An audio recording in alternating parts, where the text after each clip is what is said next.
Hello everyone, আসসালামু আলাইকুম। তো আমি আরেকটা নতুন ভিডিও নিয়ে চলে আসলাম। এখানে গরু গোশ রান্না করব। গরু গোশ রান্না করার জন্য আমি এখানে মশলা নিয়ে নিয়েছি। এখানে পেঁয়াজ, রসুন আর হলুদের গুঁড়া, জিরার গুঁড়া, মরিচের গুঁড়া, আদা গুঁড়ো, লবণ নিয়েছি, এলাচ নিয়েছি, লবঙ্গ আর গোলমরিচ।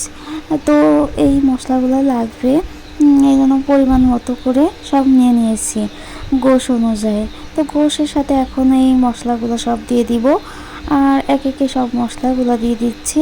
আর আমি গোশটা রান্না করব, হাতে মাখায় রান্না করব। তো এখানে আমি আবার সরিষার তেল দিয়ে দিচ্ছিলাম।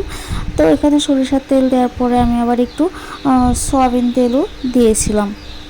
তো এই গোশটার ভিতরে একটু তেলটা বেশি পরিমাণ ছিল, তাই জন্য আমি তেলটা একটু কমেই দিয়েছিলাম। তো এখন আমি এই গোশগুলা একটু মাখায় নিতে হবে। আর এই গোশটা ভালো মতো মাখায়ে আমি রেস্টেও দিয়েছিলাম 1 ঘন্টার জন্য। গোশটা মাখায় রাখলে গোশটার ভিতরে মশলাটা যায়। তো এইখানে দেখতে পাচ্ছেন 1 ঘন্টা মাখানোর পরে আমার একটু এই গোশ থেকে একটু পানি বেরোয়ছিল। মাখানোর পরে একটু গোশ থেকে পানি বেরোয়ছিল। তো তারপরে আমি ওই যে চুলার পরে দিয়ে দিছি গোশটা।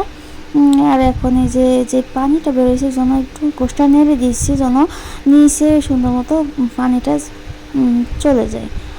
আর পানি তো গোশে আমি একটু পানি দিইনি, যেন যে পানিটা বেরোবে ও পানিটা দিয়েই আমি গোশটা সুন্দর মতো কষায় নিব। তো দেখতে থাকেন, অনেক পরিমাণ পানি বেরোইছিল গোশটার ভিতর থেকে। তো এখানে আমি গোশের ভিতরে আলু দিয়ে দিয়েছিলাম, এটা স্কিপ হয়ে গেছে। তো এই দেখেন অনেক পরিমাণ পানি বের হয়েছে, জাস্ট কিছুক্ষণ দেওয়ার পরে অনেক পরিমাণ পানি বের হয়ে গিয়েছিল গোশ থেকে। তো এখন হচ্ছে গিয়ে গোশের পানিটা অনেকটা কমে আসতেছে। তো কমে আসলেই ভালো মতো কষাই আমি ঝোলের পানিটা দিব। দেখতে পাচ্ছেন এই যে তেলটা, গোশের তেল উপর দেখা যাচ্ছে। তো এই সময় আমি এখন ঝোলের পানিটা দিয়ে দিচ্ছি। আর ঝোলের পানিটা এমনভাবে দিব যেন গোশটা সুন্দর মতো সিদ্ধ হয়, সেই অনুযায়ী আমি পানিটা দিব। আর জাস্ট গোশে অল্প মাখা মাখা ঝোল রাখবো আমি। তো সেই জন্য আমি সেই পরিমাণ মতো পানিটা দিয়ে দিয়েছি। তো পানিটা দেওয়ার পরে এখন আমি একটু ঢাকনাটা দিয়ে দিব। ঢাকনা দিয়ে যে দেখতে পাচ্ছেন গোশে পানিটা অনেকটা কমে কমে আসতেছে। তো এই মুহূর্তে আমি এই যে একটু মশলা গুঁড়ো করে দিয়েছিলাম, জিরা, ওই গরম মশলা, তারপরে দারুচিনি, এগুলো গুঁড়ো করে দিয়েছিলাম। এই যে গোশের ফাইনাল লুক।